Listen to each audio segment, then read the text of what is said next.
digitaljamsessions.com. Hello and welcome to this Digital Jam session. Today we're joined once again by Paul from IBM. We have Sanj returning from Hallucian and Steve Dan back again from Amplified Robot. We're also joined by the duo of Tony and Jay from How to Write a Tune. And the new man on the block today is Rue from Metropolis. Hello. Guys. How's it going? Hello. Hey. For the benefit of our listeners, I'm going to ask you to introduce yourselves and just to explain a little bit more about who you are and what you do. And because you are new to this mix, Rue, we're going to ask you to go first. My head is firmly on the block. My name is Rue Hollier. I'm technically the creative director of Metropolis Music Publishing, which is a publishing arm attached to Metropolis Studios in West London. And we do all the things good publishers do, which is go out and sign bands, exploit all of their work anywhere we can in a good way. And we do a lot of music film supervision as third-party hired hands on films. So that's us in a nutshell. Wonderful, thank you. And Sanj, why don't you tell us a little bit more about what you're doing at Hallucian? My name is Sanj. I'm the experiential producer at Hallucian. We're an award-winning digital creative studio that specialises in emerging technologies. We craft premium 3D digital experiences for a growing network of pioneering digital luxury organisations. Some of our clients include Richemont, LVMH, the Swatch Group, and many brands within the Kering Group. And we've done installations all over the world, all over US, Europe, Asia, and also in the Australasian market as well. Give you a bit of background on me. So I started within the music industry a long time ago, developing an understanding of e-commerce and social trends within the web back in the late 90s. From there, I started to help digital startups target music industry professionals during the seismic shift of consumer habit evolution from physical products to digital. My exposure sort of began within luxury when I was the head of music at Musian, which was a holographic company that used to do a lot of big shows. After I worked on the Tupac hologram, I started to work with a lot of brands, and the first sort of luxury brand I worked with was Burberry, and we did a big show for them out in Beijing that was watched by over 120 million people live. And Paul, why don't you explain some more to us about what you're doing at IBM and all about the fascination you have at the moment with blockchain? Yes, my name's Paul Crick. I work for IBM Global Business Services in the consulting business, and we're looking at how to use new technology to help the music address some of the difficult problems that it has, particularly around transparency, particularly around managing royalties, and looking at how to make the e-commerce journey smoother, easier, how to help music discovery become smarter using artificial intelligence. So we've got a number of projects on the ground that are up and running and starting to show some interesting results. Wonderful, thank you. And Steve, why don't you tell us all about what you're up to, not just with Amplified Robot, but tell us all about what's going on with medical realities as well. Yeah, cool. Well, I'm Steve Dan. I'm the CEO and founder of Amplified Robot. And we work in AR, VR and 360-degree video space. But as Tanya said, that we are working in some really cool places now. We're actually doing a project called Medical Realities. And we're going to do on April the 14th a world first, which is a live streaming 360-degree video of an actual operation taking place at the Royal London Hospital. So we're all gearing up for that and getting very excited about that. And also I run the Augmented Reality Meetup Group, which is the largest meetup group for VR and AR in Europe. So that keeps me all pretty busy, Tanya. Wonderful. Thank you, Steve. And Tony and Jake, why don't you tell us all about How to Write a Tune?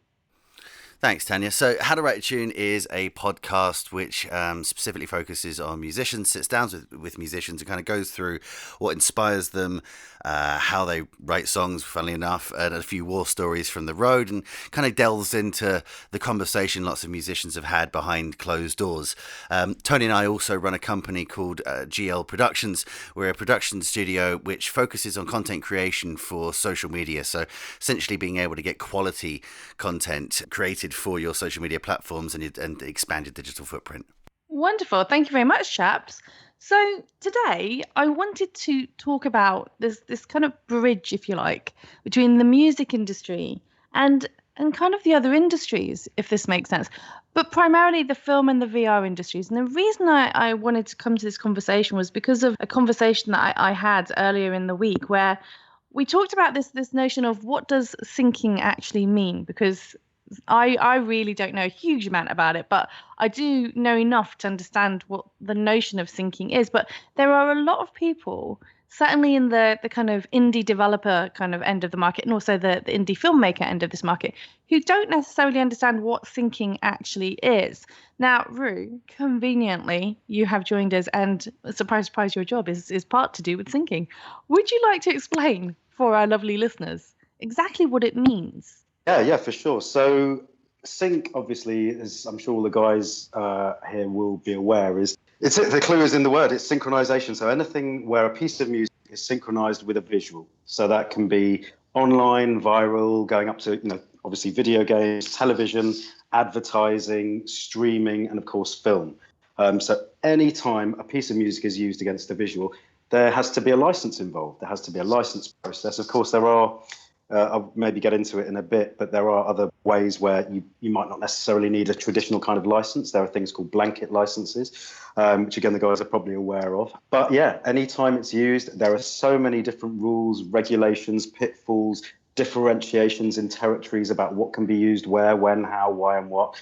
But yeah, basically, if you're going to use a piece of music against a visual, has to be licensed, you have to get permission for it. And it does open up a really big kind of conundrum in terms of how the public who are party to this process view a band or an artist if their track has been licensed. In many cases, people will just think the director has decided to use that music. In other cases, people may be slightly more savvy that they realise that permissions would have had to have been granted by the band, in which case there is an argument there creatively with management. Does the band want to be aligned with these certain brands? So the tree of kind of how this all works obviously expands outward. But yeah, in a nutshell, if you see it and it's been used against a piece of visual, then no doubt someone has had to go through some kind of negotiation and mission process to get that piece of music there. Okay, so bearing in mind that is the explanation of what syncing actually is, Steve, I'm going to throw this one at you because I do think genuinely there is a proportion of the indie studio market and the indie developers who are creating new content, especially for things like VR and AR, who really do not necessarily understand this process and are just going out there and kind of just buying something off the internet and hoping that'll do. And I'm interested to hear your thoughts on this in terms of, certainly from your perspective as a studio, your experiences, but also what you think the general level of understanding is across kind of the more indie end of this market. Yeah, well, we actually sort of started out life as a video post-production company. And of course, video post-production companies have to use a lot of music in what they're doing. And we have to make sure that it's all cleared, because sooner or later, if it's not cleared properly, somebody's going to come knocking at your door, and they can either do it nicely or they can either do it nastily. So it's always very good to have any music that you use, make sure that you've got the right to use it, and also that you've actually cleared all the rights for everywhere that it's actually going to be viewed or seen, because music can actually be sort of cut up into different areas of the world. So just because you've got it okayed for the UK or Europe doesn't mean you've got it okay for America. So you've got to be very careful about these things. Normally, most of the sites where you can sort of download free music, or what they call free music, or uncopyrighted music, they're pretty much okay. I don't think you're going to get too many problems. But of course, there's a reason why those sites are free, because usually the music's not that good, or it's been used ad infinitum. So you're not going to get anything new or interesting there. So yeah, it's a bit of a minefield. Be careful what you're doing, because it actually can get very complicated if somebody decides to sue you for using their piece of music. Okay, so in the kind of the vein of these kind of YouTube content creators and these people who are being a bit more kind of guerrilla in their approach to content, do you think that there is a genuine problem of understanding what these, kind of the guidance and the rules of this kind of thing should be? I'm throwing that one at you, Paul. I think probably, given that one, it's a fairly complicated topic for anyone that hasn't ventured into it, as the guys have already said. I think also there may just be an assumption that if it's out there that I can use it, and I don't necessarily have anything to do with it, have to do anything, and people won't catch up with me, will they? And as has been said already, people are vigilant to this sort of thing, and particularly with such a large army of content creators, then people are keen to get paid for what they have created, for the intellectual property that they've produced, and that it's under copyright law, that's only fair. And I would spin it back on the independent creators who are wanting to use this and say, well, how would you feel about your content being used without your permission and without being paid for it? There's almost a quid pro quo there that perhaps they need to think about before deciding on whether they can simply attach a piece of music to some moving pictures. Okay, but I'm interested to understand then, bearing in mind that you're talking about this kind of spinning it back on the content creator, I'm curious because a lot of content creators of this generation very much are of the opinion, if I put it out there, then something good will happen. So I'm just going to keep on putting content out there. And there is almost an attitude and approach to actually, the more that I put things out there, the more that's free and available out there, the better it will be. And somehow later on down the line, I'm going to figure out how to commercialize that. Or somebody's going to come to me and say they want to commercialize it somehow, some way. And I'm interested, Sanj, from your perspective, what you think, the shift in attitude needs to be for this kind of new digital generation of kind of very entrepreneurial, and very quick and fast moving content creators. No, it's a very important question. I mean, the kind of jungle of musicsync has been around for a long time, and when I say jungle, it's always about this kind of battle of perceived value between the parties that are using music or are musicians that are creating music. To answer your question first, I think the digital democracy that we live in allows people to be very creative very quickly and allows them to put that creativity within the digital space very quickly. And the benefit of that is the exposure for the artist is, it's phenomenal. You can reach so many people very quickly.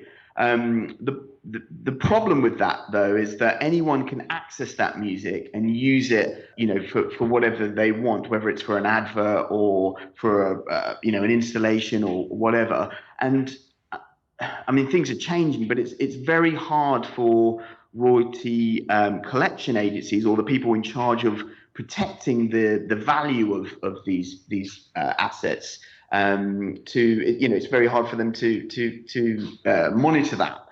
However, that's changing, but I don't think things are going to change overnight. And I think that there is a problem with the way people think about music within the space, because, and I'm only, talking about this from, a musician's point of view and also from a brand point of view, me being a musician and, from working with a lot of brands. So, brands at the end of the day, they want to get the best bit of music for the best price possible. Artists, hypothetically speaking, should be looking for the best price for their asset, and it needs to be used in a way that works with them. So, for example, a band like Rage Against the Machine are never going to submit their music to an arms dealer, for example. And that's where the fight starts, and that's where the battle starts.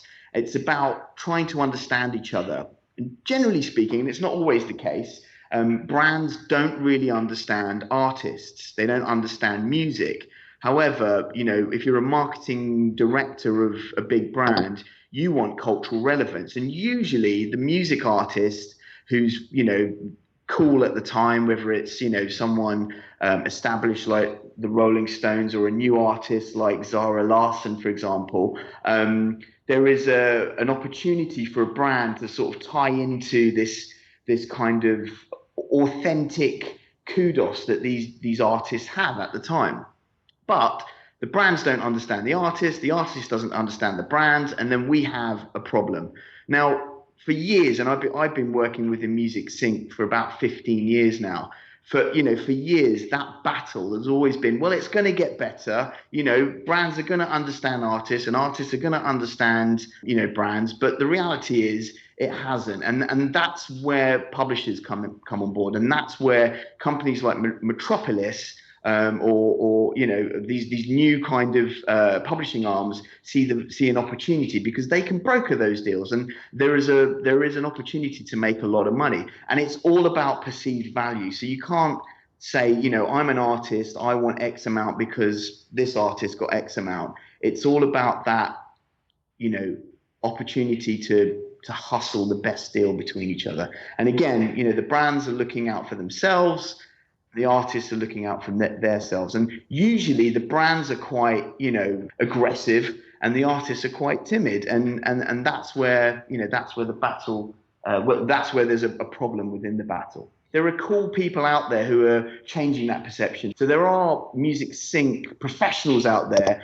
who are trying to change that kind of trying to change the divide within that battle, and that's really exciting. Okay.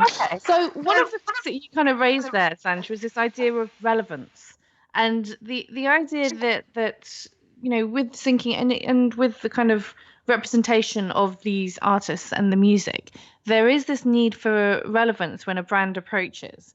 And I'm curious, Tony and Jay, from your perspective, I'm sorry, I'm going to have to stop lumping you together as one person, same size, two sides of the same coin. But from your perspective, when you're speaking to these artists, and Sanj says that there is this kind of timidness about the artists, do you think that there is perhaps a need for artists to be more clear about what is relevant for them and how a brand can be relevant to their audience? I think it kind of separates into the different types of musician. Usually the more successful ones, exactly that, know that they are a brand as well as an artiste, should we say.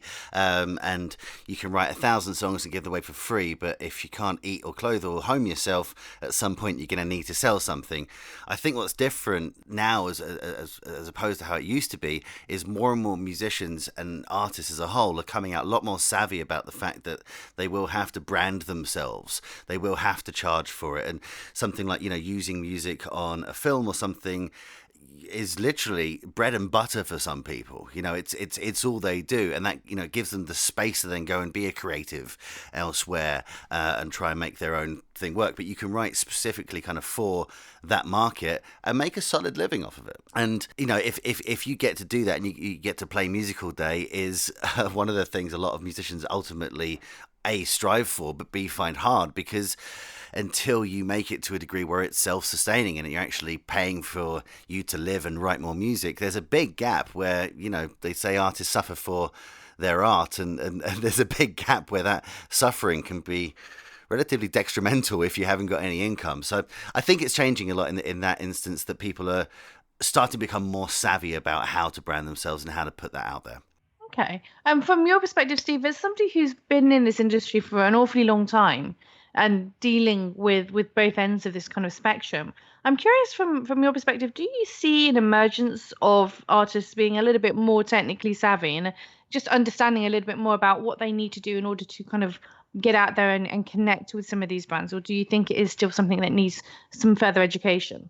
Oh, I think there's definitely need for some further education. But having said that, I think you're right. I think that artists are getting more savvy. I think they have to be now, because the old traditional methods of actually releasing a song and how you get paid for a song or a piece of music are actually falling apart. And so you've actually got to look for new ways of actually making money out of something that you've created. And that's the thing, because also, if people haven't heard your track or haven't heard your music, then they're not going to buy it. So that it's a two-way street sometimes. If a piece of music's being used on a film or a video game or a piece of AR or VR in the future, then it's actually going to get exposure. And exposure is going to be important. So that's something that people who actually are creating the music have to remember. Because if nobody's hearing your music, then you're in trouble. Can I jump in there very quickly? Absolutely. Yeah, I mean, it's really interesting to hear all this, and actually, it's a kind of testament that people like Richard Kirstein at Resilient Music, they're trying to educate the wider, at least the industry public, if you will, about kind of how sync should be used. And again, I think the point about exploitation is interesting in terms of exposure and trying to get certain deals over the line. I mean, to talk a bit of Turkey, to give it some relevance, I mean, sync is, as everyone knows, around this virtual table, is a made up rate. Now, yeah, when you go to a major, myself having been on both sides of the fence, either representing or going to them as a supervisor to clear a piece of music. Again, there is a tier system, almost an unofficial tier system.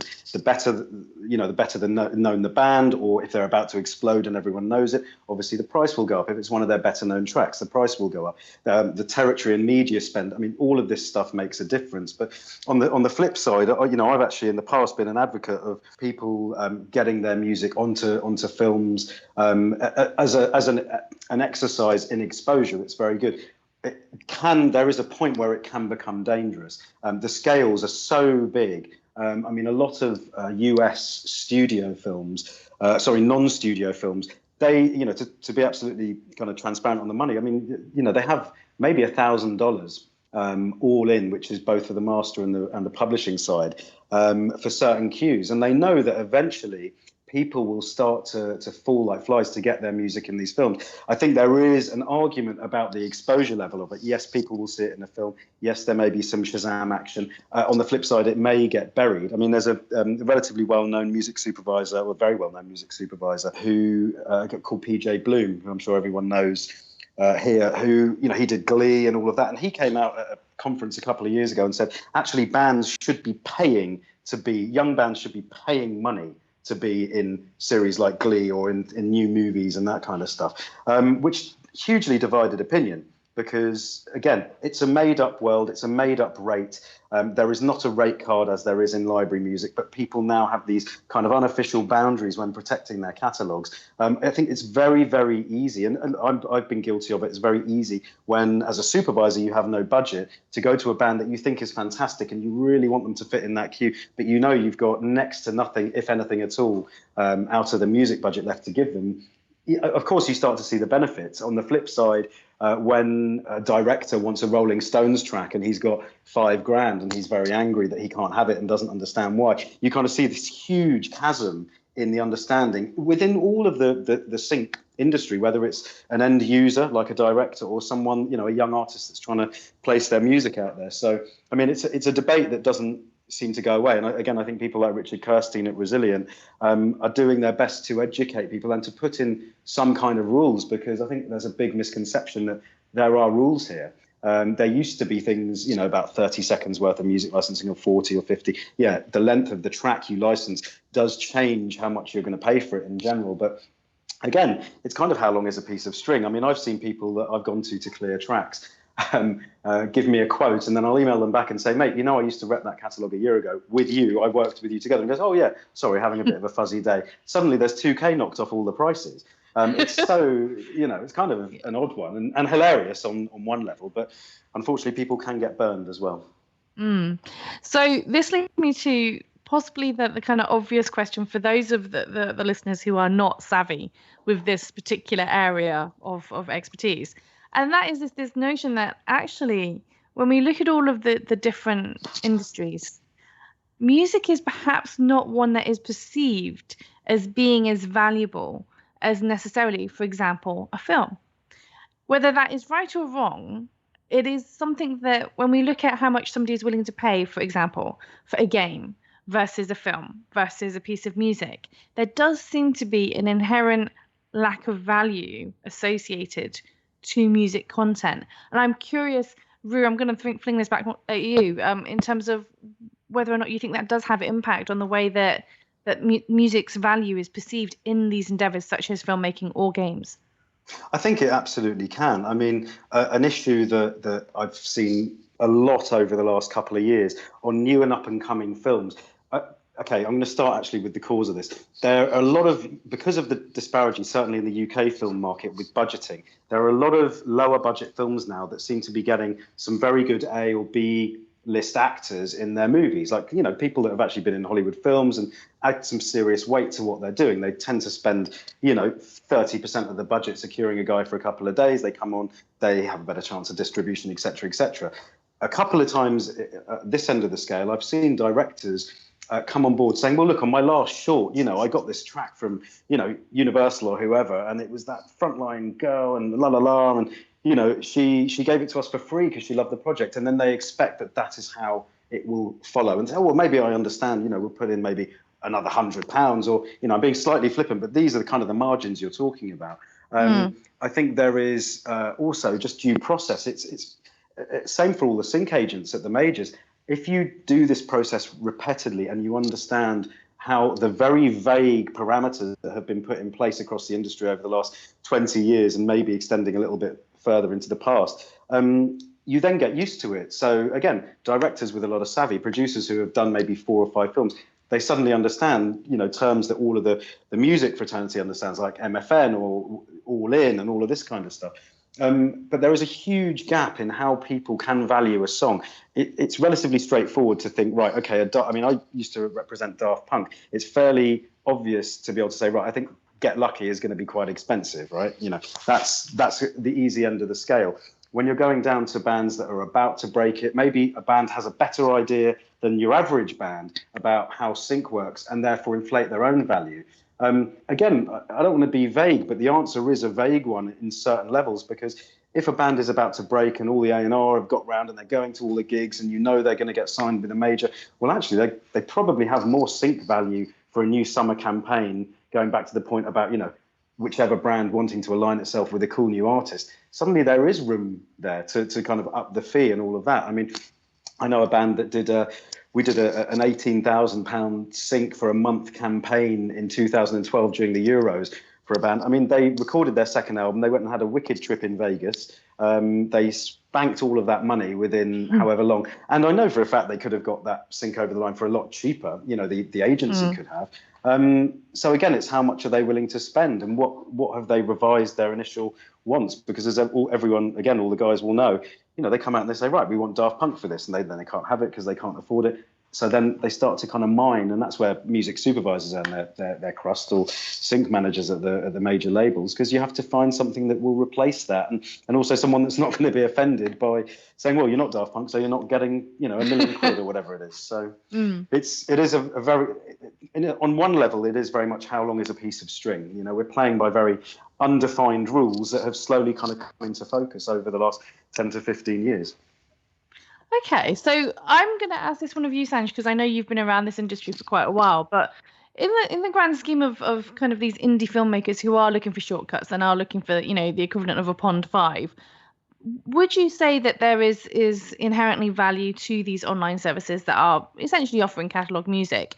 Whether or not that music is good, as Steve mentions, or not, is another question. But do you think there is inherent value in that versus necessarily going out and finding a music supervisor, which one would suggest is probably the more sensible thing to do if you have the budget? But therein lies the problem.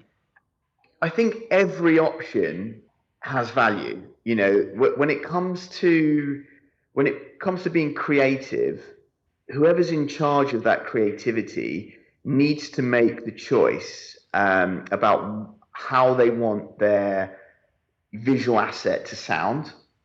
And for me, and you know, there are some people that agree with me, 70% of any experience is the sound. You know, is the soundtrack, is the atmospheric noise that is behind you know, what's happening, and it has a lot of power. So whoever's making these visual assets, you know, understands that. The problem we have is that there's 2 problems. The first problem is usually the soundscape or the soundtrack or the music is the last thing that they think about when they're, you know, especially if you're doing quick turnarounds on commercials or you know, brand experiences, etc. And that is a problem, because usually the budget is kind of focused on, you know, the hologram or the interactive screen or the film or XYZ.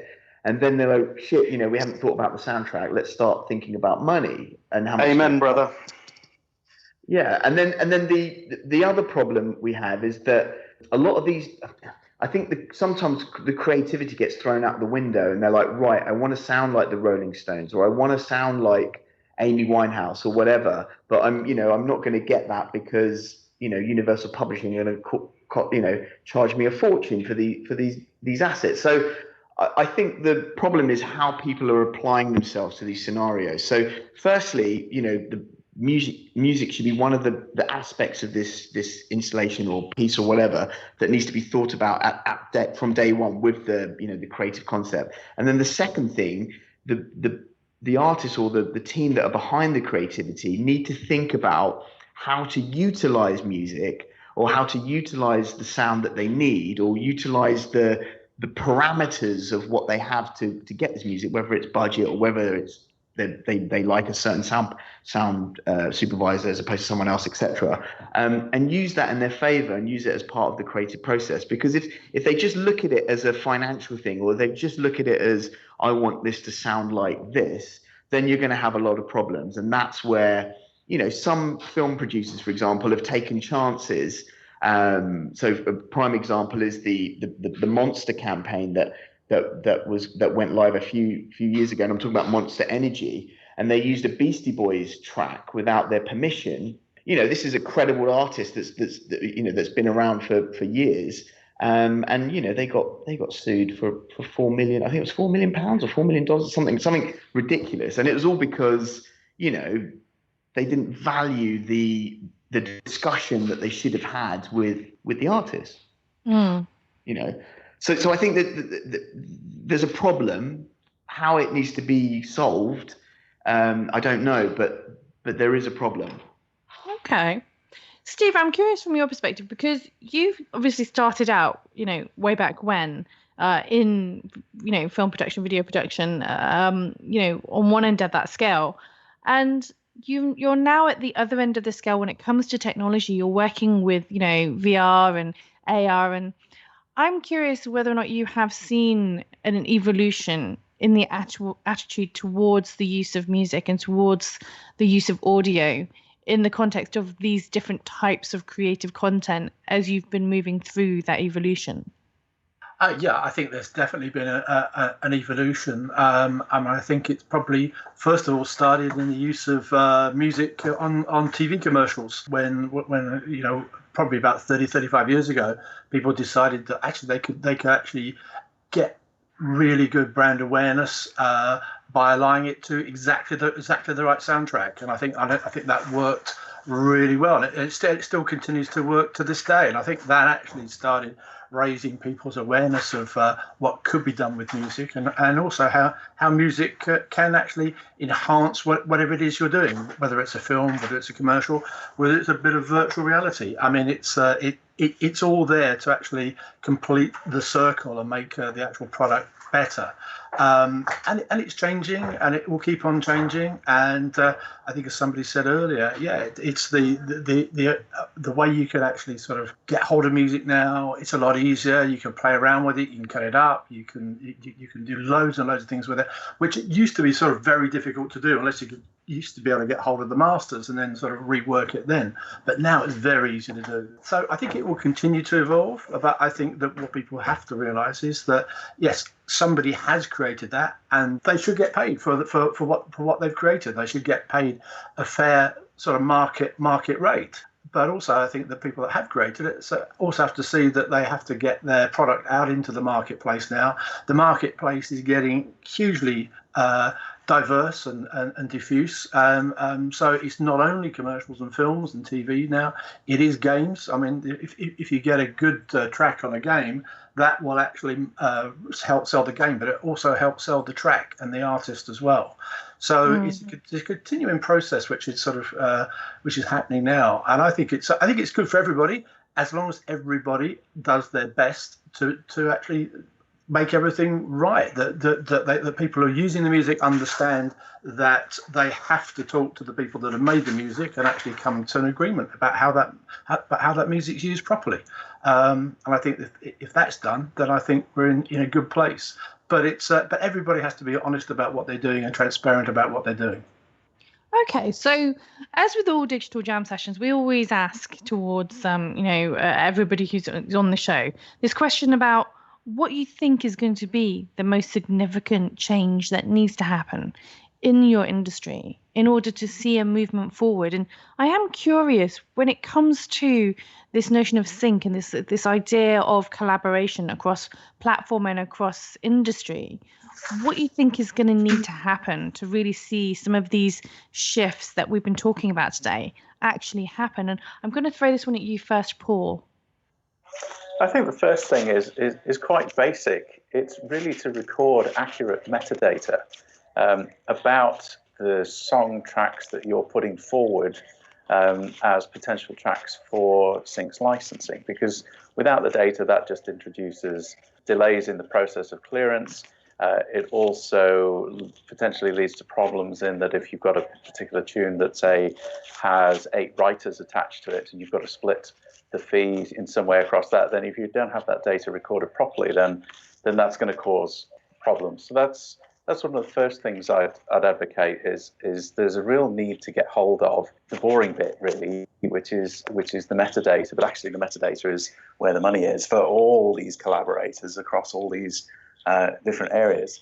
I think then the second area where we're hoping to see some change and hoping to support some change is around creating an open source platform that enables people to speed up the process of clearance, to speed up the process of creating contracts, these one-off contracts for particular syncs, and then to be able to do that across using blockchain technology, which is not without its problems. So it's not necessarily quite the silver bullet that everyone would like it to be, but it certainly has the potential to help make the process more transparent, to make it more accurate, to make sure that the people who need to be paid are paid.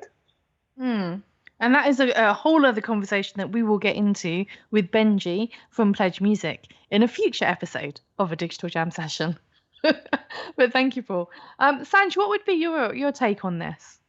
I mean, I'm only highlighting this from my perspective, but where I see opportunities for brands and musicians is when there's some really good initiatives that enable the brand to invest in new artists and new talent. Burberry do a great job with Rich from Resilient. They actively look for artists that are kind of up and coming or are starting to make a bit of a splash, and then invest in their kind of promotion, whether it's a fashion show or using their music as part of their campaigns. But also, like lots of video content as well. There's some good brands out there who are, doing like these little video campaigns and getting new artists to get involved. So, there's a few drinks companies that do that and a few fashion brands that do that. And usually those are done, under the guidance of music supervisors. So I think that's good because it's an opportunity to nurture new talent and put that new talent into the limelight. And that's a positive thing. Okay. And Tony, Jay, what would you say needs to change, or what do you think are going to be those shifts that need to occur? I'm not 100%, I've got to be honest. I would say there's a need for, much going back to what we were saying earlier, to educate the people coming up a little better, both on the content creation side and on the musician side, to the point where they understand the scalableness, where can money be created, and where is the benefit to me just getting exposure instead of making any money off this? Where is that scale? We were saying earlier, there is no magic answer, there is no magic bullet. However, building that scale for people, I think a lot of the time at the moment, the small artist and the small content creator just think it's a good problem. Someone comes along and asks me why I haven't paid for the usage of that. That's a good problem because it means someone's noticing. And I think that attitude is good to a certain point on a very low level, but there's a gap in educating those people where the step up is. I think it's not necessarily a tech advance, but it would be doesn't need to be technological. Sometimes it's just a cultural shift. Absolutely. Rue, what would be your thoughts on this? I'm kind of cop out, but I'm a mixture of everyone else. I think basically making a very solid foundation is important there. Yeah, like the metadata issue. There are a lot of companies out there that are doing, one stop, click, and you've got the song license, it's all pre-cleared, all of that. This is all great, and we do need a solid foundation for every single side of the fence. Having said that, if the actual, lifeblood of business and negotiation and creative value is not kind of left to at least bubble a little bit with a bit of freedom at the top end, then, basically a lot of people, I'm not just trying to be self-preservative here, a lot of people are going to be out of a job. I think a lot of artists will end up maybe missing the value that they could have had. I do think there is room for both. So for me, however it happens, there's got to be a more kind of robust copper bottoming of the sync industry. But I don't think there's really that much of a problem on some level there. This is what this business is about. It's about valuing creativity and negotiating it. And I don't see a time when it will be foolproof. So I think it's more about having a structure that can help from the bottom up. Okay. And Steve, what's your thoughts on this?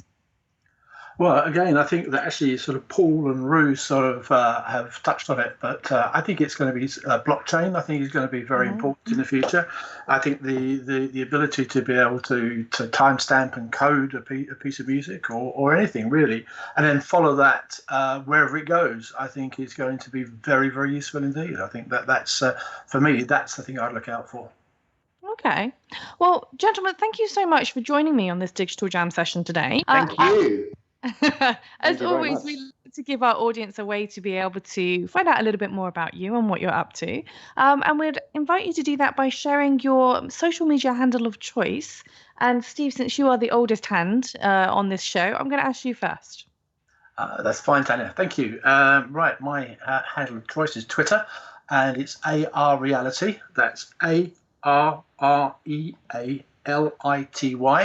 And if anybody's interested in seeing a live operation and being part of history on the 14th of April, look out for AR in OR. That's ARINOR. And Google that. And that's we're on all the app sites, iOS and Android, and also Oculus, hopefully in a few days.